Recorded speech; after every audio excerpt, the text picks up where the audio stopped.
Hai Exchange Hunter, kembali lagi bersama aku, Dea. Kali ini kita akan melakukan X-Talk episode 4 dengan tema I-ISMA.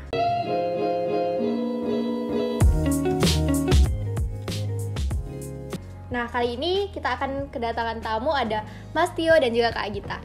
Mungkin Mas Tio dan Kak Agita bisa memperkenalkan diri. Halo teman-teman, nama aku Agita Nur Fazria. Jadi aku exchange di University of Pennsylvania, Amerika Serikat.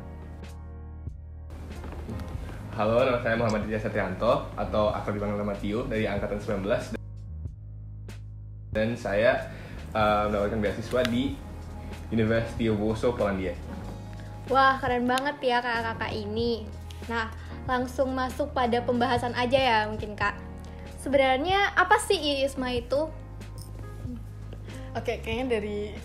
Aku dulu ya. Ya, oke, boleh. Jadi ISMA itu singkatan dari International Indonesian Student Mobility Awards, di mana itu tempat untuk para mahasiswa-mahasiswa di Indonesia memiliki kesempatan agar bisa kuliah di kampus-kampus yang top di seluruh dunia. Mungkin lagi kita bisa namanya. Ya, jadi kalau ISMA sepengetahuan aku adalah semacam short program singkat dari yang kerjasama dengan LPDP juga dengan Kemendikbudristek. Jadi biasanya kan program exchange beasiswa itu adalah degree, misal kayak S1 langsung di luar negeri atau S2-nya kayak gitu. Tapi ISMA ini menyediakan short programnya berupa program pertukaran pelajar 1 semester aja gitu, dibiayai full oleh LPDP. Wow, keren. Nah, gimana sih awal ikutan I-ISMA ini? Tahu informasinya dari mana?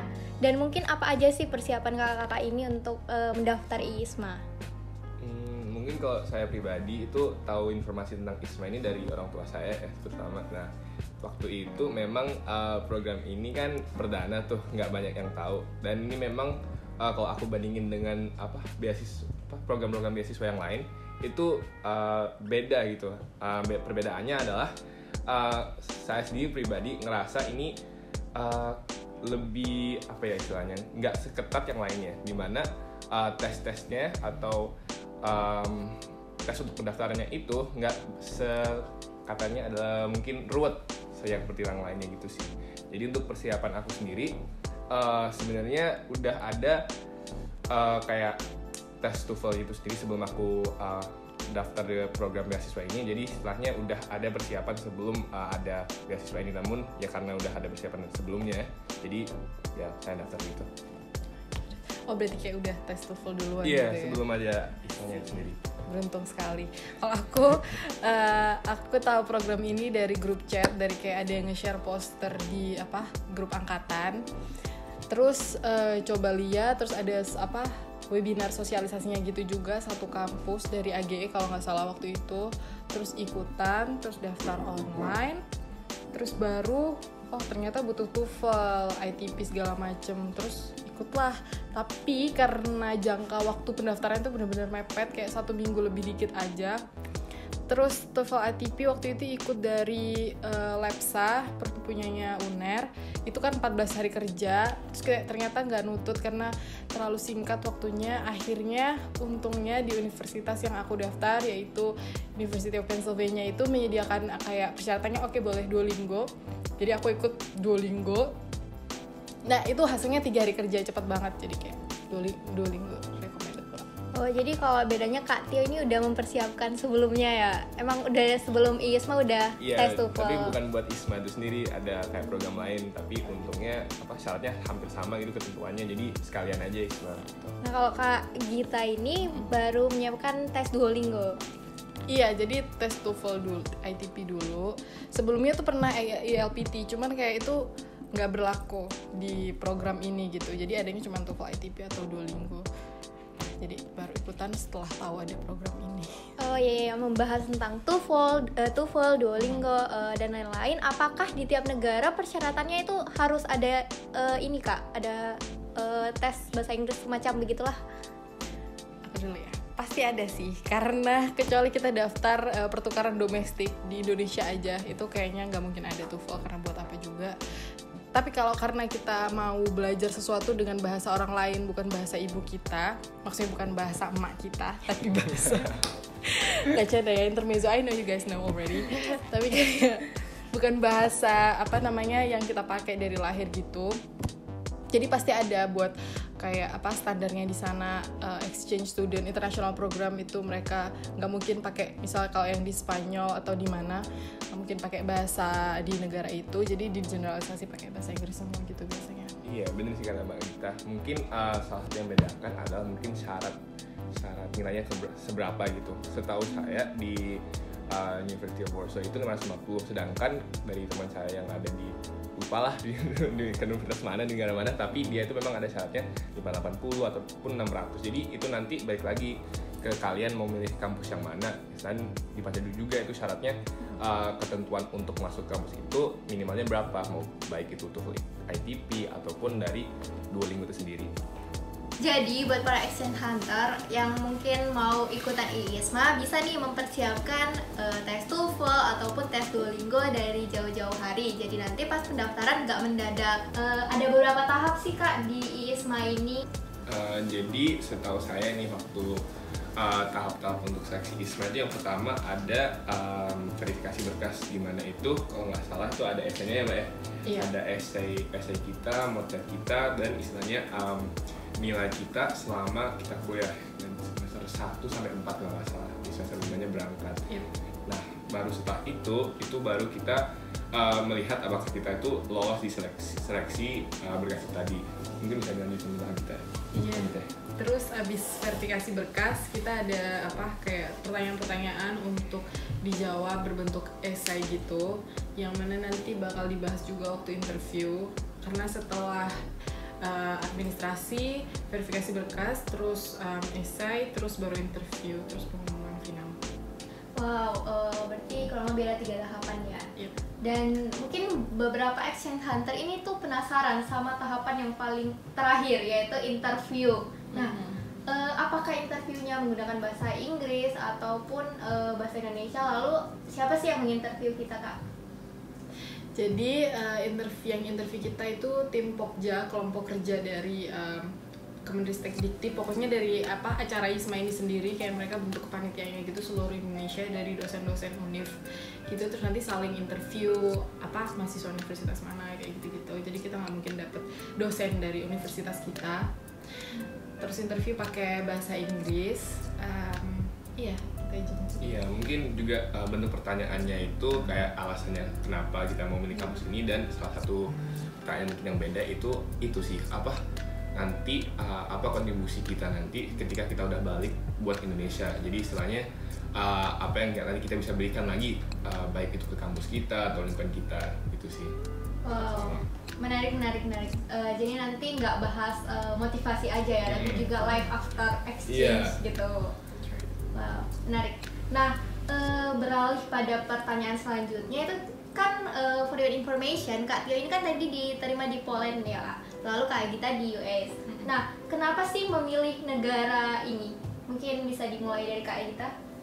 Kalau aku yang pengen di US dari kapan tahu, dari lama, karena kayak kalau Asia itu kurang lebih ya kayak Indonesia aja gitu kan, keadaan kultur dan segala macamnya. Tapi kalau di US atau mungkin di Eropa itu kayak udah beda, udah western banget. Nah, kalau aku prefer US daripada Eropa karena apa ya? Mungkin karena lebih liberal aja gitu. Terus kayak lebih sering ada di TV juga, meskipun aku nonton Money Heist dan sebangsanya. Cuman kalau US tuh, kita tahu suka aja dulu kayak kiblat ya, kiblat liberalisme. Nggak, aku suka aja di US. Terus sistem pendidikannya juga oke ternyata untuk universitas tertentu, kayak misal yang aku ditempatkan di situ itu juga bagus banget di Ivy League University. Lalu untuk Mas Yo, kenapa memilih Europe? Kenapa? Untuk aku pribadi tuh pertama aku memang cari jurusan yang ada jurusan HI-nya, karena rata-rata yang aku lihat itu kebanyakan itu memang jurusan yang nggak sesuai sama jurusan aku sendiri. Jadi aku takutnya kalau aku ngambil jurusan itu, takutnya aku mungkin kelihatannya bego aja gitu loh, nggak bisa. Jadi aku ngambil kayak safe side-nya yaitu HI. Nah, berhubungan di University of Warsaw Polandia itu sendiri, itu memang orientasinya HI banget. matkul-matkulnya dan berfokus kepada Asia Pasifik. Ya, karena alasan itulah kenapa aku milih di Poland. Namun juga ada alasan lain kenapa aku milih di Poland itu, karena ya juga mereka itu kan mereka bagian dari Eropa tuh, dan mereka menggunakan visa Schengen dan otomatis bisa kemana-mana. Jadi mungkin salah satu faktor kenapa juga aku milih di Polandia itu sendiri itu karena aku nggak hanya ke Poland nantinya, bisa jalan-jalan, bisa jalan-jalan betul, jalan-jalan gitu, itu intinya sih. Paham. Nah, apakah pemilihan negara ini tuh masuk di tahap bagian mana ya Kak? Berarti pemilihan negaranya langsung ya dari pendaftarnya, bukan dipilih gitu ya dari Kemdikbudnya? Iya sih, kita dikasih kesempatan untuk langsung milih mau di universitas mana. Oh, salah itu satu pilihan aja ya? Ya, pilihan satu aja. univ aja. Dari kesempatannya awal. cuma satu. Iya, terus nanti kalau misal diterima tapi kuota di univ itu dia nggak nerima segitu banyak mahasiswa, itu biasanya dialihkan sih tahun kemarin gitu. Jadi mungkin buat exchange hunter yang mau ikutan IISMA bisa research dulu nih, mau ke universitas mana, mau ke negara mana, mau ambil prodi studi apa gitu. Nah, lalu pertanyaan selanjutnya, itu yang mungkin banyak ditanyakan ya sama exchange hunter lainnya, itu bagaimana sih sistem pembelajaran atau perkuliahan di sana? Sebenarnya sistem pendidikannya sama aja, bukan yang ini ya, SD, SMP, SMA, tapi kalau perguruan tingginya itu kurang lebih sama, lecturingnya itu juga sama aja, cuman mereka tuh lebih apa ya, kualitas lecturingnya itu lebih advance gitu, karena tentu saja nggak satu arah doang, tapi kayak dua arah dan banyak arah.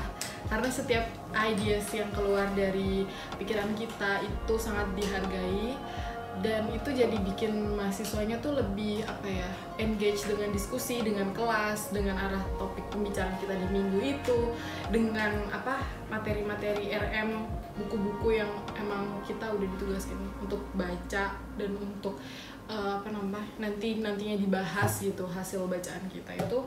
Jadi kita lebih engage aja dengan topik pembahasan di minggu itu. Terus kayak kita bebas untuk menyalurkan apa sih potensi-potensi kita sukanya apa, misal dancer atau kayak athletes atau kayak seni, itu semuanya lengkap banget fasilitas UKM-nya, kayak student code-nya tuh banyak. Mungkin sisa aku juga hampir sama kayak Mbak Gita gitu, lebih ke apa ya, kelas itu lebih interaktif lah kalau dibandingkan sama yang di UNER itu sendiri. Kalau di UNER tuh aku ngeliatnya itu lebih ke academic base ya, dimana kita tuh sering ngejurnal, tapi yang aku lihat di Warsawa itu ya, tugasnya itu bener-bener kalau mau dikatakan tuh sangat apa ya, lebih jauh simple di Warsawa dibandingkan di UNER. Jadi tugas papernya mereka itu paper 2000 kata dan itu dijadikan tugas akhir. Dan nggak ada tugas waktu kuliah biasa, dan kuliah biasa itu dijadikan bentuk kayak forum diskusi, untuk counseling biasa, jadi nggak ada, lebih rileks lah, banyak waktu untuk mengeksplor lainnya seperti UKM dan lain sebagainya, atau wilayah-wilayah yang ada di Polandia itu sendiri. Lalu untuk apa bisa SKS-nya ini dikonversikan ke SKS-nya kita mungkin di UNER? Iya bisa, jadi nanti sebelum kita berangkat proses pendaftaran itu, kalau nggak salah waktu kita udah fix keterima ya, baru kita bahas itu sama tim konversi. Kalau di UNER untungnya itu kayak di FISIP itu kayak udah ada tim konversi kayak gitu. Jadi karena mungkin anak FISIP banyak juga yang keterima ISMA, kayak 17-an. Kalau dibandingin sama fakultas lain itu termasuk banyak. Jadi FISIP udah kayaknya jadi tim konversi. Nanti ini kamu bahas mau pilih mata kuliah apa aja, nanti dipertimbangkan bisa dikonversi dengan mata kuliah apa aja di jurusan kamu. Gitu ya. Kalau dari Katio? Iya sih, hampir sama Mbak Gita. Cuman yang menariknya di sini tuh kalau di fisik itu kalau nggak salah, misalnya kita mengambil jurusan yang berbeda dari mata kuliah yang berbeda dari HI itu sendiri, bakal dicariin oleh FISIP itu di lingkup FISIP ya. Kalau itu di lingkup FISIP nggak ada, bakal dicari di UNER itu sendiri. Nah, jadi kayak istilahnya FISIP ini sangat mendukung program ini ke kita. Jadi kita apa yang udah kita pelajarin di sana nggak sia-sia Nggak gitu. sia-sia. Tetap ada SKS-nya. Harus dikonversi gitu. Wow, menarik. Kita beralih pada pertanyaan selanjutnya. Ini mungkin penasaran, bagaimana sih lingkungan di sekitar kampus gitu, bagaimana interaksi antar mahasiswa di mahasiswa asal sana ataupun dari luar negara lain. Mungkin bisa dimulai dari Mas Tio. Kalau lingkungannya jujur ya, kalau di Polandia itu orang-orangnya, terutama orang-orang tua itu nggak begitu open terhadap orang-orang asing. Maksudnya di situ karena mereka itu nggak bisa bahasa Inggris, dan mereka itu kan masalah utamanya kan. Berarti terpaksa secara nggak langsung aku sama teman-teman harus bisa istilahnya bisa berapa kata agar bisa mungkin beli sesuatu, beli makanan atau apa. Nah di situ itu tiap kali mungkin kita ketemu orang yang lebih tua, mereka tuh kayak kesannya gimana ya, kayak sombong gitu, kayak aduh ngapain sih gitu lah. Jadi kayak, dan itu awkward banget karena kita nggak paham dia ngomong apa, kayak abu aku kayak iya gitu. Jadi kayak akhirnya jadi apa ya, komunikasinya nggak jalan. Kalau lingkup sama sesama mahasiswa itu open sih, karena mereka kan juga bisa paham bahasa Inggris juga. Nah masalah utama itu terletaknya kalau nggak bisa bahasa Inggris itu sendiri, jadi ya masalah terbesar. Berarti di society-nya gitu ya? Iya, di society-nya. Berarti menggunakan bahasa tubuh mungkin ya Kak di sana. Iya. Oke. Nah kalau Kak Gita sendiri gimana Kak lingkungan di US? Kalau aku sukanya di US tuh apa ya? Aku nggak tahu kalau ngomong society yang besarnya. Cuman kalau di lingkungan akademik kayak misal di komplek kampus itu bener-bener kayak lifestyle-nya bagus, terus pergaulannya juga oke banget. Maksudnya mereka tuh tahu kapan harus work hard dan kapan harus play hard gitu. Jadi kayak kalau misal minggu malam itu mereka benar-benar kayak udah di perpustakaan, udah di kayak rooftopnya yang tempat belajar itu kayak udah nyelesain tugas semuanya, itu udah fokus. Tapi kalau misal Jumat malam atau Sabtu malam itu mereka kayak udah dressed up untuk Party. Iya, party. dan yang lain-lain untuk menghibur, ngasih reward ke mereka sendiri gitu karena udah thriving the whole week. Terus kalau untuk masyarakatnya ya enak aja sih. Cuman kalau society umum yang kayak di luar kampus atau misalnya kayak staff-staff kampus itu kan bahasa Inggris tuh kayak punya aksennya sendiri-sendiri ya. Jadi kayak itu masih belum awam. Kita kalau bahasa Inggris kan kayak ya udah gitu, kayak jelas gitu loh kalau mau ngomong apa.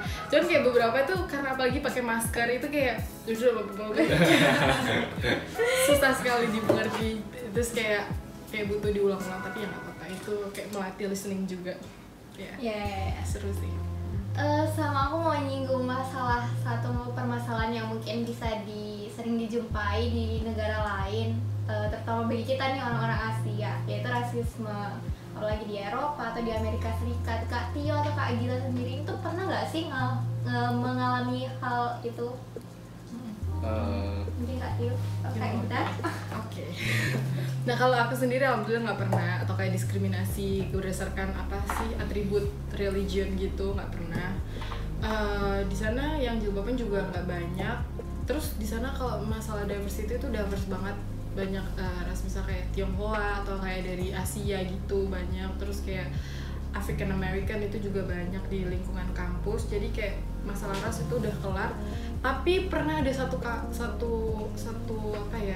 kasus diskriminasi di luar lingkungan kampus tuh kayak di transportasi umumnya di SEPTA itu ada kayak, ya ini kayak agak wajar sih karena kayak di luar lingkungan akademik, jadi mereka belum terlalu aware dengan isu rasisme. Jadi itu kayak ada bullying gitu oleh African American ke ASEAN gitu di dalam base itu. Terus mungkin karena karena satu dan lain hal, karena mereka kan kayak nggak terlalu peduli asal itu nggak merugikan diri mereka, jadi hal itu berlangsung selama beberapa menit gitu, cukup lama. Tapi terus ada yang mendokumentasikan, terus sempat viral juga waktu itu di sosmed, di media US. Terus kayak ya, jadi ada di Philadelphia waktu itu di luar kampus. Tapi itu Kak Gita langsung lihat gitu? Di videonya sih. Oh, masih enggak, alhamdulillah enggak. Itu biasanya emang kayak rawan gitu sih, tapi selama itu aku selalu pakai dan aman-aman aja. Jadi mungkin buat teman-teman yang muslimah yang pengen ikutan IISMA ini bisa banget ya. Iya, bisa kok, bisa banget. Kalau Mas Tio sendiri di Poland gimana Mas?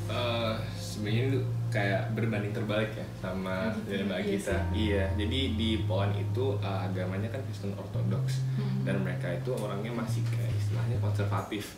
Nah, ada satu tanggal pada bulan November tanggal 11 itu di mana kita orang Asia atau orang-orang yang minoritas tidak boleh keluar dari asrama. Sampai segitunya karena mereka itu bagaimana ya? Rasis dan kayak memang suka apa ya istilahnya katanya itu kayak mereka itu rusuh lah ke kita. Dan itu sebenarnya aku uji, jadi aku sama teman-teman sama Semi kita keluar nah waktu di keluar itu memang nggak terjadi apa-apa, mungkin kita jalan di tram gitu terus tiba-tiba ada yang nyenggol terus ngeliatin gitu. Nah tapi kita kan ya juga karena ini bukan tempat kita jadi kayak kita duduk aja gitu. Tapi kalau dari pengalaman teman-teman aku ada yang sampai dipanggil sushi gitu, dipanggil sushi. Iya, Asian gitu. Jadi kayak istilahnya, iya kayak di Polandia itu memang benar-benar masih sangatlah konservatif gitu. Jadi masih ada banyak apa ya, kayak masih agak takut lah kalau misalnya malam-malam keluar sebenarnya. Namun kalau rame-rame ya udah los aja gitu kan. Ya udah gitu aja sih. Intinya tetap waspada ya. Tetap waspada betul.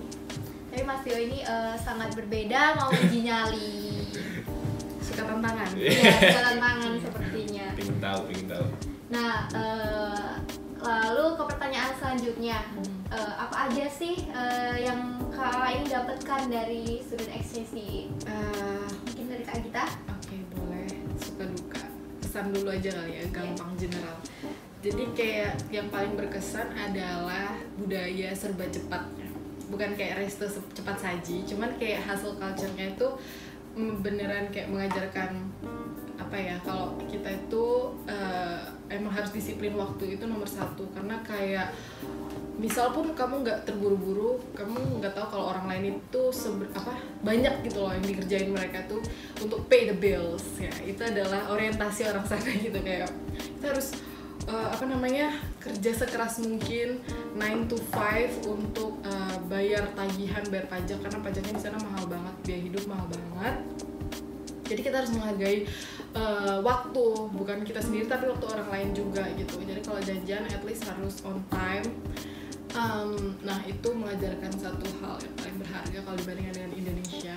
Hustle culture-nya gila banget. Jadi orang bisa kayak, dan menurut aku transportasi umum di sana tuh tepat waktu banget, presisi sekali. Jadi kayak kalau misal kita ada keperluan di tempat ini, kita bisa tahu oh nyampe sana bakal jam berapa dan bakalan emang nyampe jam itu.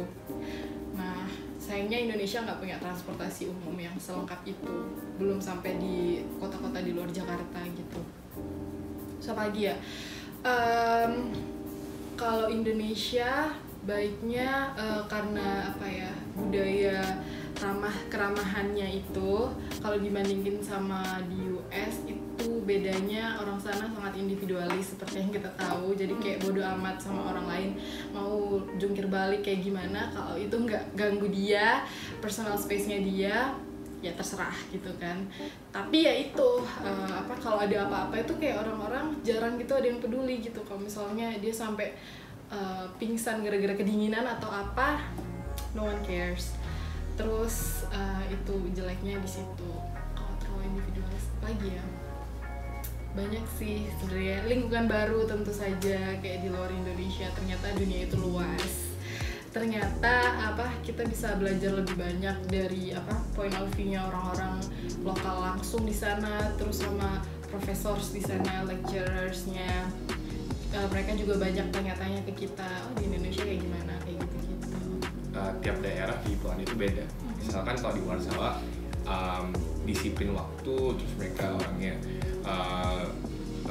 money oriented, itu bisa dikatakan iya. Karena aku bisa ngeliat kayak orang-orang seumuran aku mau tuh cowok atau cewek itu udah pada kerja, udah kayak istilahnya mereka kerja, kuliah, dan mereka juga seperti itu partihan juga, tapi mereka itu sangat disiplin gitunya perbedaannya. Kayak mungkin kalau dibandingkan kedisiplinan orang Indonesia dengan orang Polandia, ini jauh, masih katakan lebih sangat jauh. Polandia tuh lebih disiplin. Meskipun nggak bisa digeneralisasi. Iya, sorry generalisasi, tapi aku ngeliatnya dari pengalaman sendiri itu aja sih. Lihat dari aku sendiri lah. yang mungkin masih agak susah untuk membagi waktu. Kalau dibandingin dengan mereka tuh lebih disiplin banget. Dan itu berbeda ketika misal nanti kita ke wilayah yang lainnya. Nah di wilayah lainnya mungkin mereka lebih bodoh amat lah kepada kita, malah bahkan bisa dikatakan nggak peduli kita gitu, lebih ke individualis itu lagi. Dan yang aku dapatkan lainnya ya seperti yang aku katakan sebelumnya, karena aku bisa kesempatan buat ke negara lain juga, jadi istilahnya bisa melihat perbedaan ya antara orang Eropa Timur sama Eropa Selatan atau apa, perbedaan mereka tuh kayak bagaimana. Bisa dikatakan kan saya pernah ke aku pernah ke Spanyol sama Itali. Kalau di Spanyol sama Itali itu mereka lebih open, lebih ramah daripada yang di Polandia. Mungkin ngelihatnya ya perbedaan di situ, jadi memahami lah perbedaan budaya, sama nggak begitu crowded seperti Indonesia aja sih. Jadi kalau untuk transportasi dan lain sebagainya memang on time, mungkin karena nggak banyak orang juga dan orangnya disiplin itu tadi gitu. Satu lagi, kalau di Indo, buset dah, mahasiswanya kan suka banget nongkrong ya. Ada waktu senggang nongkrong, pokoknya sebisa mungkin nongkrong number one gitu kan. Kalau di sana tuh kayak kafe-kafe tuh biasanya didominasi orang-orang tua, atau emang karena mereka ada kepentingan bisnis atau orang ngedate gitu. Dan itu jarang banget kayak ada orang banyak nongkrong gitu, nongkrong ngumpul gitu. Kayak di sini kan banyak banget kopi-kopi gitu kan. Terus kayak ya banyak banget lah, nggak cuma malam minggu. Kalau di sana tuh bener-bener kayak jarang. Mereka sekalinya keluar tuh ya bukan buat nongkrong aja gitu, tapi di weekend ya langsung party bareng aja gitu. Dan itu jarang, maksudnya kayak yang nggak tahu bener-bener good time management banget lah. Apalagi kayak mahasiswa full time student di UPenn tuh tugasnya buset dah, kayak kalau exchange aja tuh tugasnya udah guling-guling. Tapi kalau mereka tuh kayak tetap bisa aktif UKM, student code gitu-gitu, yang mana itu juga kegiatannya banyak, tapi tugas mereka juga banyak. Kayak gitu. Berarti aku nambahin mungkin itu kembali lagi ke itunya sih, budayanya. Kayak mereka itu memang nggak budaya nongkrong, namun budaya sebenarnya kayak mau bahas itu sih, maksudnya mau bahas budaya minumnya mereka. Jadi istilahnya mereka itu nggak suka nongkrong kan. Bedanya kita nongkrong karena ngopi kan. Ngopi. Mereka itu misalnya ke pub, ke bir itu masih ada. Namun perbedaan dari mereka itu sendiri, aku lihatnya itu adalah mereka itu nggak jadiin itu sebagai agenda yang rutin, itu nggak harus setiap hari. Jadi kayak mungkin istilahnya kalau mereka sumpek aja ya, kalau mereka bener-bener sumpek aja capek gitu lah gitu ya, baru mereka mungkin ke pub atau apa. Kalau kita kan tiap malam, kalau bisa sebisa mungkin. Iya, sebisa mungkin aja gitu. kalau bisa tiap hari ya maksudnya. Iya, betul. Jadi mungkin kalau di negara-negara ini tuh seimbang ya antara kerjanya, belajarnya, mainnya. Wow, keren-keren. Mungkin bisa dicontoh ya bagi mahasiswa UNER, mahasiswa di Indonesia nih. Nah, pertanyaan ini selanjutnya ini mungkin lebih krusial dan banyak exchange center yang mau tahu, yaitu gimana sih sistem pendanaannya, apakah tiap bulan atau mungkin reimburse atau gimana? Mungkin bisa dari Mas Tio. Nice. Jadi kalau dari di University of Warsaw itu teman-teman itu kita dikasih dana itu pertama misalnya amount buat 3 bulan. Jadi tiap bulan itu kita nggak dapat lagi. Jadi bulan pertama kita dapat uang jajan buat uang hidup dan lain sebagainya, itu dari uang pertama. Nah nanti di bulan Desember ada tambahan dana. Sebenarnya kalau dikatakan banyak tuh enggak, tapi bisa bilang cukup lah buat keseharian dan lain sebagainya. Nah kalau aku pribadi agar aku bisa jalan-jalan itu nantinya, jadi aku tabung itu uangnya. Jadi misalnya sehari tuh aku mungkin di sana masak ya, nggak beli makan di sana, masaknya tuh ya nggak keren-keren amat, cuman nasi, sosis, biar kenyang aja, iya sosis, terus beli yang hotdog murah gitu. Ya walaupun sakit perut tapi nantinya bisa tapi bisa kemana-mana, itu kan yang dituju diinginkan. Nah nanti pas akhir bulan itu pas udah kekumpul uangnya, jadi akhirnya bisa ke negara lain, dan itu pun relatif murah ya karena visa Schengen itu tadi. Jadi istilahnya masih banyak lah uangnya untuk bisa berpergian kemana-mana. Kalau pakai visa Schengen tadi mungkin beda sama Mbak Gita kali ya. Hemat banget gitu ya. Iya.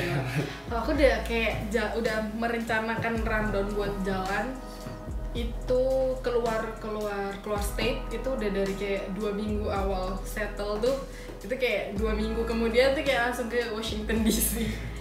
Nah terus tapi kayak ya udah work life balance, kita kayak tahu-tahu diri aja ini masak gitu kan. Soalnya kalau sekali beli di food truck doang, food truck bukan kayak resto gitu atau kayak cepat saji gitu, itu food truck tuh kayak habis 110-an ribu kalau bicara rupiah, atau 150 kayak iya sekali makan. Jadi mending masak aja ya, grocery shopping terus masak, itu bisa jauh lebih hemat dan uangnya dikit buat jalan-jalan lagi. Ya jadi memanfaatkan juga. Berarti buat teman-teman yang mau daftar ISMA ini nggak perlu khawatir masalah pendanaan karena full funded oleh pemerintah. Apa sih ekspektasi dan juga realita? Ekspektasi sebelum datang di negara tempat itu gimana, tapi realitanya mungkin gimana? Mungkin bisa dari Mbak Gita dulu. Aduh bingung, ekspektasi sama realita sama aja sih sebenarnya. Sama aja. Iya, mungkin nanti kalau Tio udah jawab mungkin saya akan terinspirasi. Jadi Tio dulu ya. Kalau aku pribadi ini sebenarnya udah di luar ekspektasi aku, udah kayak bener-bener terbuka banget, bisa dikatakan sampai jatuh cinta di sana nggak mau pulang. Karena ya gimana ya, udah ngerasain hidup di sana dan lama-kelamaan tuh kayak aku ngerasa bagian dari warga Warsawa. Enggak lah. Rumah kedua iya. Dan kan kita juga sebentar aja, dan mah yang kayak aku apa ya, getun menyesal, bukan menyesal ya, kayak kurang itu karena masih banyak yang belum dilihat itu aja sebelum pulang. Itu masih seharusnya kayak masih banyak yang aku bisa lakukan, namun karena kita memang harus balik dan memang programnya cuma 1 semester, jadi ya itu kita memang harus balik itu tadi. Jadi kayak mungkin tapi walaupun itu 3 bulan itu udah di luar ekspektasi aku, mau itu dari academic life, social life, semuanya. Jadi karena mungkin kita udah tinggal di sana dan pertemanan kita kan kita tinggal di asrama bareng semua tuh, jadi kayak udah tinggal bareng seperti keluarga. Iya gitu. Jadi nasib seperjuangan gitu ya. Betul. Masak-masak sendiri. Iya sih emang itu. Terus kayak karena apa ya? Karena lebih teratur aja gitu. Aku merasanya tuh lebih teratur gitu. Social life dan lifestyle di sana itu kayak bangun, nugas, nge-gym. Terus kayak balik seneng-seneng bentar, nongkrong bentar sama, maksudnya nongkrong di dorm ya, lagi-lagi ngobrol sama teman-teman lain kayak gitu. Terus nugas lagi. Jadi kayak ya udah gitu-gitu aja sehari-hari. Tapi di bawah have fun ya. Di bawah have fun banget, karena kapan lagi ke US. Pokoknya pedoman kita selama di sana itu kayak setiap kali mau ngeluarin duit kayak ya udahlah kapan lagi ke US gitu. Betul. Langsung keluar gitu. Iya. Iya benar banget. Nah, lalu pertanyaan ini tuh mungkin banyak yang ditanyain juga sama Exchange Hunter, yaitu apa sih tips and trick lolos ISMA? Mungkin bisa dari Mbak Aita. Oke, tips and trick sumpah apa ya? Nyantai aja mungkin ya.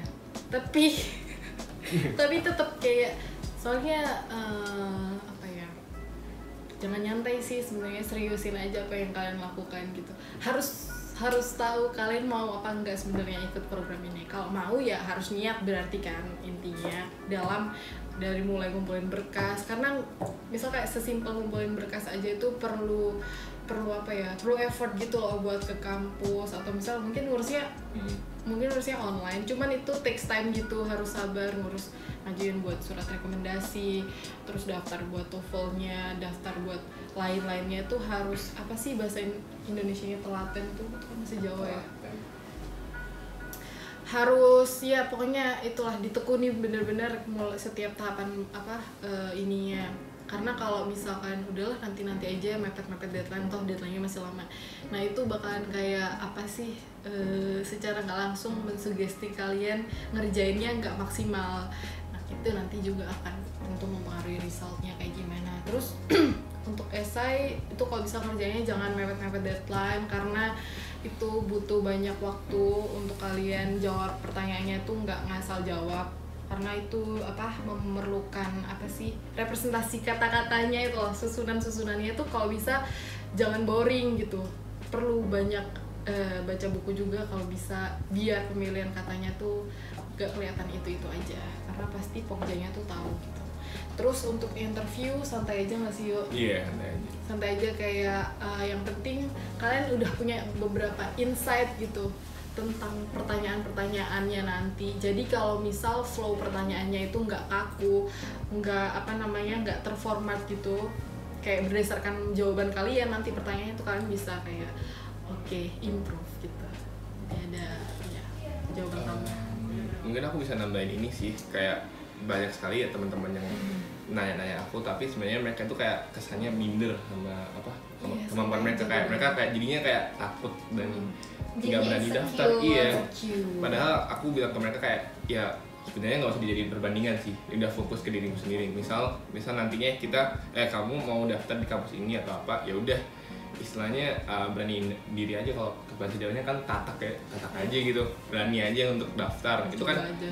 Iya, itu memang langkah pertamanya untuk bisa diterima atau enggaknya itu kan urusan nanti yang di atas gitu sih. Jadi mungkin untuk saran ke teman-teman, ya udah pertama berani aja, terus setidaknya memiliki gambaran itu nanti kenapa milih kampus ini, atau nanti di sana bakal gimana, nanti motivation letternya itu berbasis pada gambaranmu sendiri. Jadi pas wawancara mau ditanyain apapun itu, kalian bisa memiliki gambaran atau landasan bisa jawab apa, jadi bisa bercabang gitu dari motivation letter atau essay kalian itu sendiri gitu sih.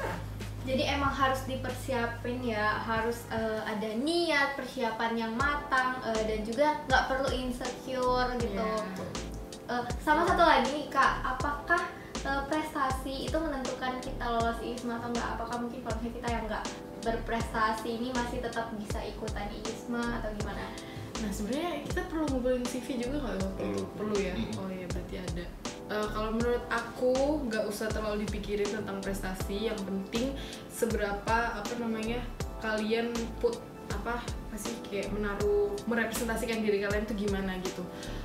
Soalnya kalaupun prestasinya banyak cuman si orang ini nggak tahu gimana cara membawa diri, itu kayak sama aja gitu, jelek gitu presentasinya.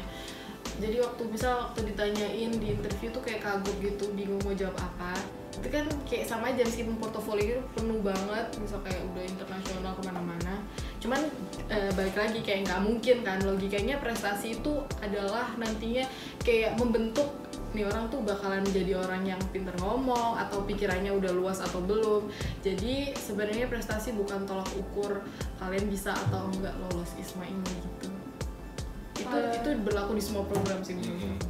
Iya, hampir sama sih. Kalau misalnya mau prestasi itu sebenarnya menurut aku katakan penting tuh sebenarnya mungkin kalau di verifikasi berkas mungkin itu bakal berguna ya, tapi udah untuk kedepannya itu nggak bakal begitu berpengaruh sebenarnya, karena itu kan prosesnya wawancara. Dan yang salah satu hal yang harus ditanamin itu kan apa nanti yang harus ditanyain ke diri sendiri juga, itu nanti apa yang bisa dikontribusikan kembali ke Indonesia. Jadi nggak ditanyakan kan kayak terkait prestasimu tuh sebenarnya apa, itu kan memang nggak penting banget. Jadi istilahnya nanti kamu di sana itu nanti kamu dapat apa, dan nanti kamu bisa balik ke Indonesia tuh bisa berikan apa juga buat Indonesia ataupun buat kampus kita itu sendiri. Jadi kayak sebenarnya overall prestasi ya so-so lah, kalau kan nggak begitu tahu juga kan proses penilaian kalau dari punya itu bagus, kalau enggak ya justru harus nyoba. Iya, harus nyoba aja. Tatak. Seperti apa yang bilang Mas Tio, tatak, percaya diri, dan nggak usah bandingin sama orang lain. Ya nggak usah insecure, niat, dan juga harus disiapin matang-matang.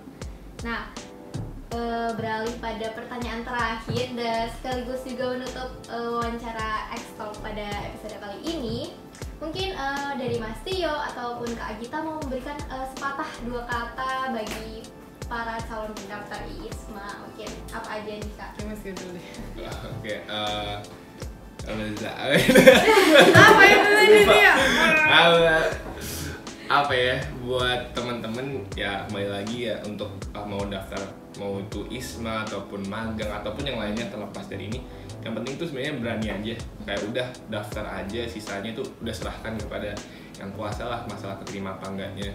Karena ya jujur ini juga salah satu masalah pribadi saya juga, dimana mungkin insecurities nggak keberanian untuk mencoba itu tadi. Jadi nanti ada misalnya nggak nyoba, nanti ada penyesalan nanti di akhir kayak hasilnya bisa nyoba, kan nggak tahu gimana hasilnya. Jadi ya saranku kepada teman-teman the hires,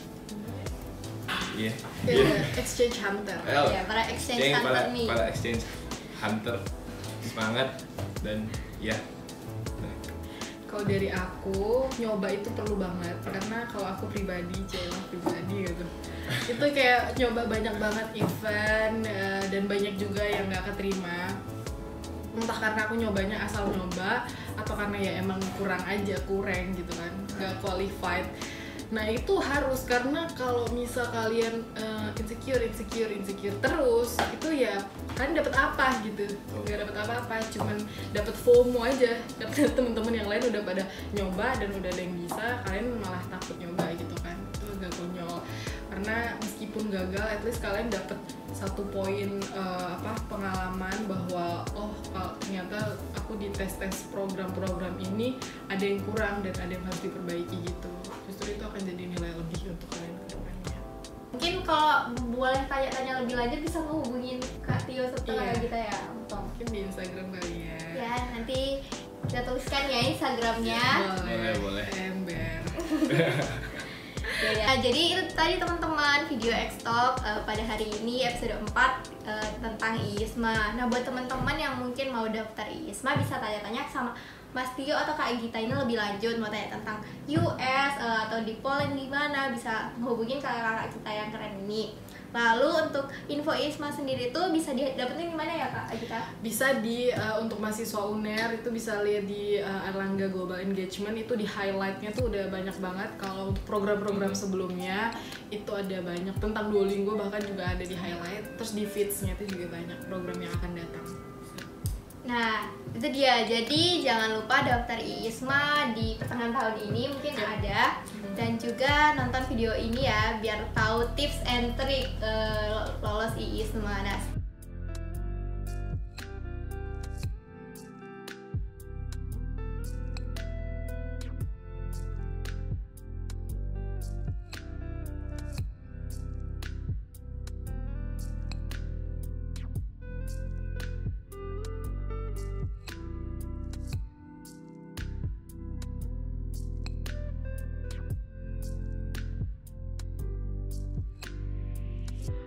sekian dari saya dan sampai jumpa di X-Talk pada lain waktu.